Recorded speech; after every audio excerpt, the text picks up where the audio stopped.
தமிழக அரசின் PAPS திட்டம் தொடர்பாக முக்கிய அறிவிப்பு வெளியாகியுள்ளது. இது அனைத்து அரசு ஊழியர்களுக்கான சம்பள உயர்வு அல்ல.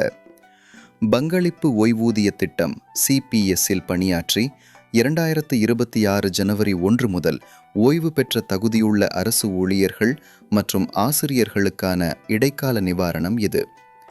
PAPS திட்டத்தின் முழுமையான விதிமுறைகள் அமலுக்கு வரும் வரை கடைசியாக பெற்ற அடிப்படை ஊதியத்தின் 30% அல்லது மாதத்திற்கு 10,000 ரூபாய் டேஷ் இதில் எது அதிகமோ அது இடைக்கால நிவாரணமாக வழங்கப்படும்.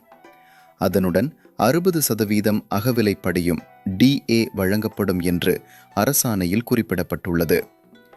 TAPS விதிமுறைகள் முழுமையாக வெளியிடப்பட்ட பிறகு இறுதி ஓய்வூதியம் கணக்கிடப்பட்டு தேவையான தொகை சரி செய்யப்படும் என்றும் தெரிவிக்கப்பட்டுள்ளது.